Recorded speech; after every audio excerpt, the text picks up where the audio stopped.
bi daf ñoo dal rek ma bàyyi la nga nuyoo nga dalal sa gan. Safiatou maa ngi lay fay bu baax maa ngi lay ziar bu baax a baax. maa ngi nuyu également ñi nga xamante ni ñu ngi seetaan émission réveil waaye di nuyu ak dalal suñu gan tey nag mu ngi tudd René Pierre Yéhoume nag mu ngi doon membre du secrétariat exécutif national du parti Alliance pour la République doon responsable APR Dakar Plateau monsieur Yéhoume ñu ngi lay dalal bu baax a baax. waaw jërëjëf sëñ bi xooxaan ngoon maa lay nuyu di la jaajëfal di am mbégte di ñëwaat fii parce que yaakaar naa c'est pas la première fois di nuyu soxna Safiatou soo déggee émission no réveil rek yaakaar naa nous avons une obligation morale de réveiller les consciences endormies et de protéger les consciences non corrompues. D'accord ñu lay jaajëfal bu baax a baax alors actualité tey bi nag voilà dañ koy démarrer peut-être xëy na on va parler d'actualité politique mais bien avant ça dañuy addu rek xëy na ci li nga xam ne mooy victoire bi équipe nationale bu Sénégal am démb gis nañu donc en demi-finale Sénégal daal dina gagner équipe bu Égypte ci benn bal ci dara alors naka ngeen dalloo ban yëg-yëg nga am démb en fait ak noo apprécier prestation bi nga xamante ni Lions yi amal nañ ko. waaw mun naa ne c'est un sentiment de fierté pour tous Sénégalais parce que équipe nationale dafa doon loo xam ne dafa fort c'est le drapeau du Sénégal qui est mis en exergue parce que suñu drapeau vert jaune rouge tey yaakaar naa Sénégal bépp Sénégalais kontaan na si équipe nationale c'est-à-dire que loolu day wane que am na foo xam ne nit mën fa juboo mais équipe nationale ñëpp fay juboo Sénégal yi nekk diaspora mu am tamit les amis du Sénégal dangay gis au stade nga gis ay ñoo xam ne duñu ay Sénégalais sol maillot Sénégal moo tax ñun on a une diplomatie de bon voisinage c'est très important lu ma gën a apprécier rek mooy la mentalité l'état d'esprit et surtout l'entraîneur du Sénégal Pape Thiaw parce que on a vu que depuis le début de la CAN il est resté calme et serein et surtout sur le plan vestimentaire les gens disent qu'on a un entraîneur mannequin parce que le style c'est comme on dit chez les Japonais dans leur architecture lu mu gën a simple c'est lay gën a rafet anglais mu ne beauty is in the eyes of the beholder la beauté dépend de l'œil qui regarde mais mon regard c'est comme le regard du prophète Noé qui connaissait les secrets du déluge et je dis que Pape Thiaw daf may fàttalu benn ancien entraîneur sénégalais Mawade Wade dafa tàmmoon di wax mu ne s'il n'y a pas de football au paradis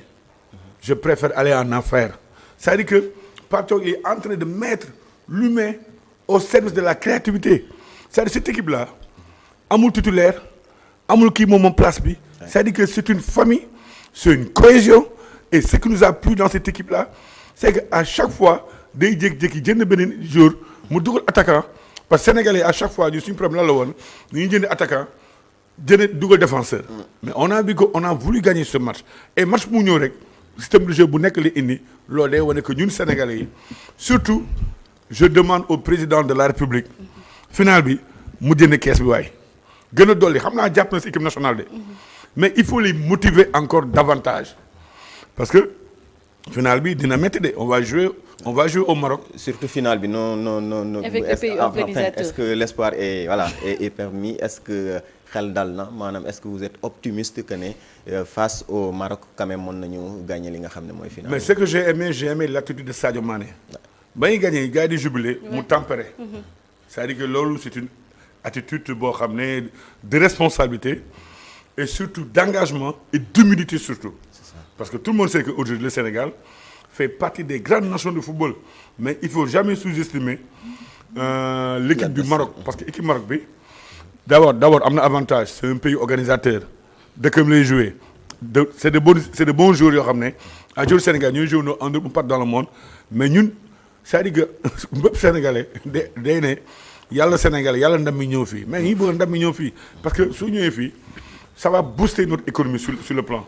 et en plus day indi benn cohésion sociale hier man mi dëkk Dakar Plateau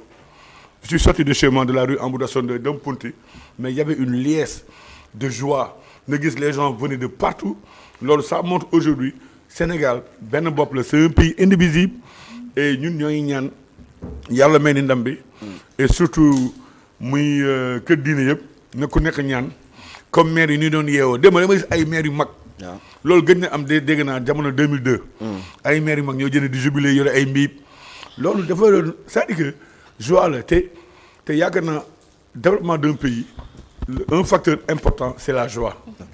d'accord mu doon loo xamante ne xëy na Sénégalais yëpp ñu ngi koy ñaan pour ñu mën a am xëy na ndam ci final bi war a dox suñu diggante ak équipe bu Maroc. alors ñu wax ci beneen actualité cette fois-ci l'actualité politique donc elle reste marquée surtout ci li nga xamante ni mooy sortie yi am ci barki démb alors ministre de la justice garde des Sceaux Yacine Fall daal dina amal ab conférence de presse maanaam amal janoog taskatu xabaar yi ngir daal di indi ay information yu aju ci mbirum dossier Farba Ngom de manière globale naka nga jàngate disons sortie boobu nga xamante ni ministre de la justice amal na ko. waaw xam nga sëñ Xooxaan donc sortie ministre garde des Sceaux man damay ne c'est du déjà vu parce que lorsqu'il était aux affaires étrangères mun naa ne des fois elle a eu à tenir des propos étranges et aujourd'hui mu nekk justice yaakaar naa moom parce que soo jàng communication je vous l'apprends pas je parle sous votre contrôle ñu lay jàngal dans la communication il y a 3 phases dafa am ni woy rhétorique dialectique polémique et on a vu que ça sorti communication de polémique la communication boo xam ne la c'est-à-dire que dafa mel ni comme par exemple une bête qui est apeurée ñoom tey comment se fait-il ministre garde des Sceaux jënd di wax ci dossier boo xam ne alors que aujourd'hui c'est le procureur qui devrait en parler parce qu'on a vu avant procureur moo jënd wax ci dossier bi mais tey à notre grande surprise nii ni ay éléments yoo xam ne ay faits nouveaux ni ne ay boobu Farba boo xam ne yaakaar naa nit soo ñëwee man nu ma xalaatee soo nekkee mag tollu yenn âge yi doo ñëw biir kaso ne na nga seetaan ay vidéos pornographiques c'est-à-dire que yooyu c'est insulter la conscience des Sénégalais je pense que loolu c'est une insulte à notre cohésion sociale parce que ku mel ni comme Farba yaakaar naa soo nekkee prison c'est un moment boo xam ne de méditation la war a doon parce que prison du lu bon ku nekk mën na dugg prison si façon ni lay anam boo fay duggee c'est-à-dire que on a vu que dans l'histoire des prophètes nga gis ay des saints beaucoup de gens ont fait la prison mais n'empêche du ay nit yu bon mais man lu ma gën a jaaxal sur ce fait là ni bàyyi ay milliards te Tahirou Sarr on salue sa liberté ñu ngi ko jënee ñu ngi koy saluer mais on a vu que y a 2 poids 2 mesures on a vu que aujourd'hui c'est le droit qui s'est déplacé pour aller sur un autre registre mooy terrain politique parce que Farba Tahirou Sarr moom yi accusé woon ak Farba ba Tahirou Sarr lavé ko en grande eau ni bàyyi Tahirou Sarr génn Farba nekk en prison ñun c'est-à-dire que aujourd'hui j'ai l'impression que la mémoire elle est sélective dans ce pays cela nous fait rappel aux propos du Premier ministre Ousmane Sonko ba mu nekk en campagne mu dem Agnam mu ne Farba bi mooy dernière élection Farba bi mooy dernière fois xam ne du nekk doon député du am mandat député donc ces propos tenus à cette époque là daf ni dellusiwaat si loolu mu téye suñu xel duñu ne il a raison il n'a pas raison mais des fois fàtte xaju fi et en plus on se rappelle ñoom nekk si nguur bi tey mais ils ont bénéficié des largesses lorsqu'ils étaient en prison yore ay téléphone am na ñoo xam ne sax seen soxna doon leen seet si biir prison mais am na fi mais tey Farba bi ñu accusé noonu imagine s'il y a même des vidéos mais pourquoi le ministre garde des Sceaux mënul éclairer la lanterne des Sénégalais mu jënn mu wane vidéo yi mu jënn mu ne diw ak diw mooy tout mais dafa c'est-à-dire que on a vu que ce régime là depuis qu'ils sont au pouvoir ils sont aux abois. est-ce que jaroon na quand même ñuy génnee vidéo yi c'est cette question que je me pose en fait fekkee délit bi la ñu visé quand même mën nañu jàpp ne peut-être xëy na yor na téléphone waru ko yor mais quand même le contenu ay vidéo pornographique je crois que ça c'est de ça voilà loolu moom mais c'est vraiment xam yow mii sax laa la wax soo xoolee en âme et conscience même c'est-à-dire que y a beaucoup de gens qui peuvent reprocher à Farba lorsqu'il était au pouvoir il était fougueux il faisait des choses que ñun peut-être ñun ànd ak moom d'accord na si moom ci yenn côté yi parce que man su may wax dama wax sama akulaay taala parce que entre Dieu et moi il y a aucun intercesseur et l'intercession se fera au moment où Dieu en a décidera mais suñu camarade de parti la ni xool ni nga ko jiiñ noonu mais ni nga ko jiiñ attaqué noonu accusé ko noonu moom musul yore décret musul gérer ay fonds ni xam ne kii li nga ko attaqué noonu saa waay day tee suñu xel moo tax on le soutient avec toute l'énergie et li ñu gis nii tey c'est un règlement de compte. C'est-à-dire qu'aujourd'hui, voulons-nous une justice rendue au nom du peuple ou bien une justice rendue au nom d'un parti-État comme ñoom ni ñu koy waxee alors qu'ils ne connaissent pas les mécanismes xam ne sax les tenants et les aboutissants c'est que c'est un parti-État. Donc lii sëñ Xooxan def ni jaxase def ni delluwaat si xam ne loo xam ne ministre Yassine Fall encore une fois elle a cité des noms wax na ay tur te soo le plus souvent ñoom yëpp seen problème c'est le président Macky Sall c'est-à-dire que derrière tout ça c'est le président Macky Sall moo tax tey on a vu que ba yéene si lii mën naa ne sax genre de kidnapping la c'est comme si nous étions à l'état des mers rouges c'est comme si nous étions au temps où il y avait le culte de la personnalité mais heureusement c'est fini en 1953 tey ñu ñuy gëm rek on veut une justice rendue au nom du peuple. D'accord ci kaddu yi mu jot a yëkkati ci conférence de presse am la ministre Yassine Fall moom dem na sax ba mel ni en fait am na laaj bu mu samp boo xam ne dafay nuroog dafa xaw a remettre en question li nga xam ne mooy feebaru Farba Ngom parce que dem na ba wax ne activités yi nga xamante ni mu ngi ko doon coordonné à travers ses téléphones ci dem ci ay chantier yi ni mel loolee dëppoowut ak li nga xamante ni quand même mën nañ ko jàppee comme nit koo xamante ni xëy na amee na maladie. C'est vraiment de l'amateurisme. Et venant de la part d'un ministre boo xam ne nekk garde des Sceaux c'est-à-dire que mes pensées vont à Gabriel Daboussé mes pensées vont à d'éminents ministres de la Justice qui étaient au Sénégal aujourd'hui c'est comme si c'est l'intelligence qui s'est rabaissée pour être la servante de la médiocrité dans ce pays quand ministre garde des Sceaux mu ne activités yi mënoon def si pour téléphone yi mais tey pourquoi les gens ne sont pas nu ngi waxee bu tax gars yi meru ni par rapport quand on entendait à l'époque Farba Ngom prison bi da ko réfectionné yow de xam na ko nga ut xibaar prison bi réfectionné ko am na fa ay lii am dugal na fa ay lekk yu bare mais pourtant kenn meru si loolu kenn waxu si et aujourd'hui c'est-à-dire que on veut lui coller autre chose mais nit soo koy accuser sax mais wax si loo xam ne dafa leer tey soo jënee def micro-trottoir na wax Sénégalais yu bare Sénégalais yu am xel yi je ne parle pas à cette meute ou bien même qu'il a défini Étienne de la Boétie mooy la servitude volontaire je ne parle pas à cette meute-là je parle à des gens quand Dieu parle aux gens il parle aux gens doués de raison et de conscience donc tey y a des gens dans Sénégal soo laajee micro-trottoir loolu xalaat si vidéo pornographie ñoo si Farba yu ne mais attends lii c'est parce que les Sénégalais du man rek mais ñu bari ñoo am yaakaar si nguur bi ils sont si nguur bi ñi am si ñoom yaakaar même man su ma àndul ak ñoom sax mais des fois dans le démarche dans le propos man mii bokkul ak ñoom amoon naa yaakaar suñu ñëwee si nguur bi du am justice à deux vitesses dina am au moins loo xam ne lu leer parce que ñoom képp xam nañ ko au départ ñun on a un actif on a un passif il y a des gens qui sont allés en prison si loo xam ne taxawul ça il faut dire la vérité mais ñoom tey ba ñu ñëwee lu ñuy def ñun c'est-à-dire que nit état du ay vengeance état du ay saute d'humeur état nécessite beaucoup de lucidité et beaucoup de sérénité mais malheureusement comme nous l'avons vu et constaté à ce régime-là ñoom seen problème lan la mooy justice des vainqueurs mooy lan vengeance alors que j'entends certains gens qui disent que oui nous voulons réconciliation mais d'abord il faut qu'on règle les comptes et cette réduction des comptes là aujourd'hui Farba Ngom a été pour ñoom benn sorte de jouet xam récemment il y avait Nawel jàll na mais ñoom Farba Ngom Nawel loon si ñoom tey s'ils sortent de prison c'est comme si aujourd'hui ils ont échoué c'est comme si aujourd'hui c'est-à-dire la moo gën a bon mooy ñëg nit boo yoree réew waroo ñëg c'est-à-dire que le pouvoir qui est conféré au président de la République quand il lit la Constitution le pouvoir est énorme donc c'est le pouvoir de Dieu absolu man il y a quelque temps de cela j'étais au pouvoir j'étais invité sur vos plateaux aujourd'hui je suis dans l'opposition c'est le cycle normal de la vie donc quand on veut ñun bañu ne la man sincèrement en tant que APR mais citoyen sénégalais bëgg naa xam ñu mu àndalan est-ce que ñoom seen loxo set na war a setul bëgg naa xam si lu leer leen di attaqué bëgg naa ëllëg ma ne ñii du leen defar si loolu parce que tamit comme je vous l'ai dit politique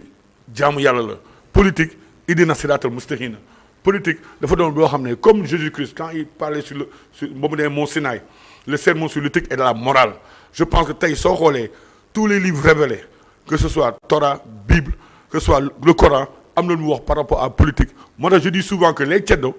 ont plus de dignité que les hommes politiques parce que seen kaddu ñu wax mais tey kaddu homme politique ma gis nii au pouvoir seen kaddu yi daf may jaaxal parce que kaddu manipulation la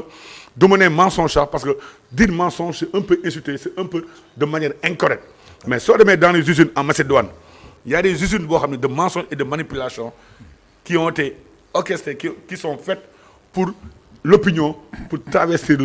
leurs idées. mais loolu moo xew instant bi. mais quand même la détention du téléphone portable bu fekkee c'est vérifié quand même loolu c'est puni par nos lois. sëñ bi d'accord naa xam soo xoolee tey je ne mets pas en cause je sais pas ce qui se passe à l'intérieur de ces prisons là moi je sais très bien képp ku nekk mii yow mii man am na xarit bu mos a dugg am na mbokk war ak leneen nit woo na la téléphone nee la dama soxla xaalis dama bëgg lii man am naa koo xam ne xam naa ko nekk na foofu mu ne ma dama soxla lii jox ma benn numéro ma envoyé ko Wave c'est-à-dire que téléphone kenn amul droit yor ko que ce soit en Europe même il y a des gens qui ont des téléphones je sais pas comment ça se passe xam ñun ñëpp nous sommes des êtres humains c'est-à-dire que les règles sont là mais ay nit ñooy defar règles yi ak loi yi tey soo demee en prison dañuy am affinité avec les gens qui sont là-bas peut-être que moom à un moment donné comme ñoom Ousmane Sonko à l'époque Diomaye Faye ils ont bénéficié des largesses am seen téléphone je dis pas que c'est-à-dire que lan laa bañ mooy 2 poids 2 mesures ñoom ils savaient l'État mais attends mais l'État c'est qui mais l'État est mieux renseigné pour savoir au départ que Farba amoon na téléphone foofu mais pourtant ça ne posait pas problème c'est que aujourd'hui pour wax rek la man dama gëm suñu bëggee def lu leer nañ c'est-à-dire que il faut une loi ne lii désormais kenn du amati téléphone foofu mais yow xam na que à chaque fois Sénégal day am yërmande day am lii ngay ñëw sax des fois am na noo amee comportement pénitentiaire bi c'est des citoyens sénégalais. alors ñu gis ne gannaaw bi loolu amee Farba Ngom bi mu jàkkaarloo en tout cas ak procureur ci presse bi en tout cas ce matin presse du jour boo ko liiree xamle nañ ne quand même amul benn charge boo xamante ni retenir nañ ko contre Farba Ngom. waaw mais xam na tout à l'heure je l'ai dit et je le redis c'est-à-dire que c'est comme si aujourd'hui dañuy bëgg a léebal ay affaires yoo xam ne amul quoi man nu ma gis nii vraiment j'ai honte pour ce pays c'est-à-dire que je respecte les magistrats du ma ne cette justice là nu muy doxee du noonu parce que des fois mu jënd décision boo xam ne damay kontaan des fois mu jënd décision boo xam ne du ma kontaan c'est-à-dire que c'est comme on dit que nul n'est censé ignorer la loi et mes pensées vont à mon grand-oncle Maître Alioune Badara Sène qui a été battu de l'ordre des avocats et de grands avocats de grands magistrats dans ce pays éminents qui ont rendu le droit tey le procureur Ibrahima Ndoye mais ngàcce ngalaama c'est-à-dire que aujourd'hui c'est quelqu'un boo xam ne dafa mu ngi wane benn comportement boo xam ne mu ngi wane benn affaire boo xam ne morale wane affaire boo xam ne ab fulla si liggéeyam di ko def di ko rendre et je pense que il a raison sur ce cas parce que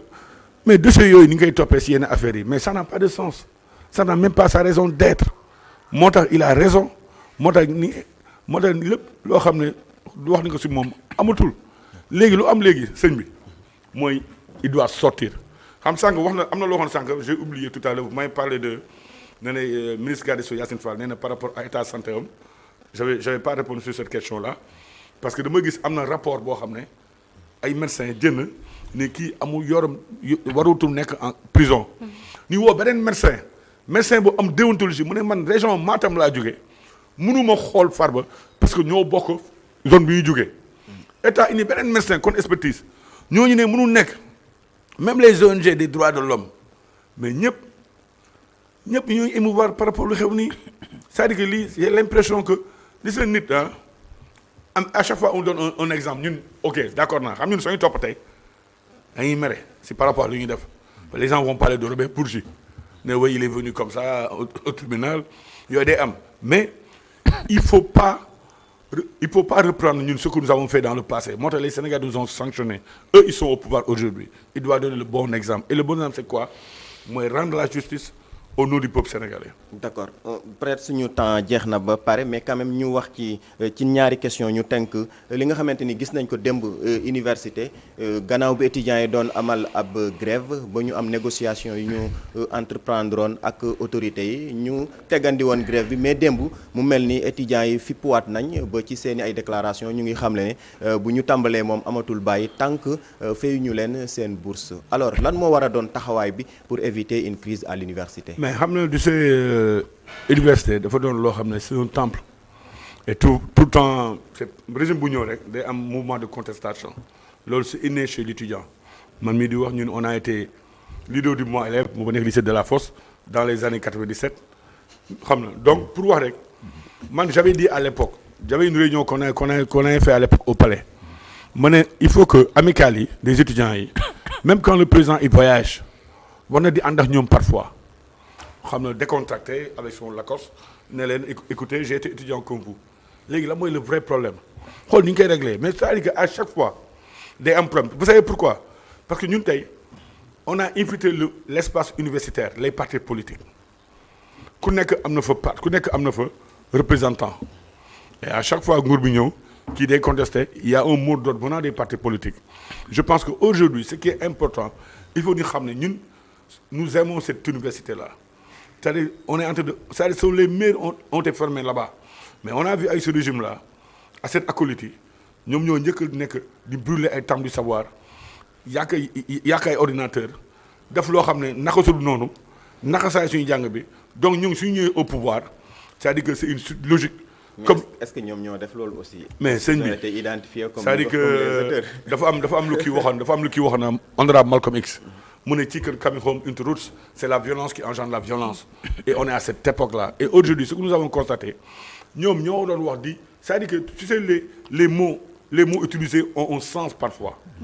tey am na lu may waxee yow ma xabtal la na def dara ça c'est de l'endoctrinement et qui pousse les gens à attaquer le bien.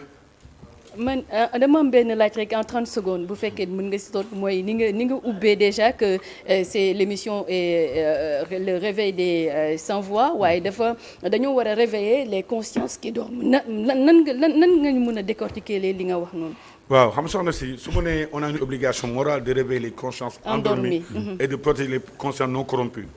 tey ñun suñu génération c'est fini mais ces jeunes-là.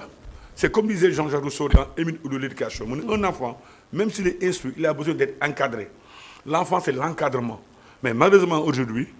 toutes les valeurs morales qui étaient jugées bonnes à l'époque sont démodées de nos jours. Aujourd'hui, c'est l'hypocrisie, c'est l'arrivisme qui sont considérés comme étant de grandes valeurs. Moi, on doit revenir à nos fondamentaux, le retour aux valeurs morales, la restauration des valeurs républicaines. Kër bu njëkk ba day am baay day am mag day am rak. Malheureusement, dans nos maisons, amatul baay amatul mag amatul rak.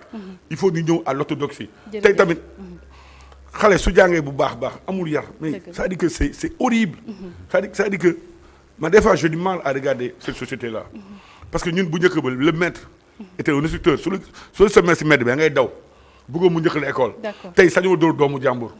moo tax il faut ni delluwaat fi ñu dellu parce que ñun Sénégal réew Sëñ Touba la réew El Hadj Malick Sy la réew Cardinal Thiandoum la réew Baye Niass la réew Seydina Limamou Laye. d'accord am na solo ñu koy jaajëfal bu baax a baax bon peut-être temps bi moo ñu xaw a xoj waroon nañ aborder un peu la question de la commercialisation de l'arachide mais dañ koy leb ba beneen yoon alors ñu lay jaajëfal bu baax a baax René Pierre Yéhoume moom nag moo nekkoon suñu gante ci invité actu mu ngi Yéhoume oui mu ngi bokk ci secrétariat exécutif national u parti Alliance pour la République doon responsable APR Dakar Plateau merci beaucoup. waaw maa ngi jaajëfal le président de la République on a vu les moyens qu'il est en train de faire pour l'équipe nationale pour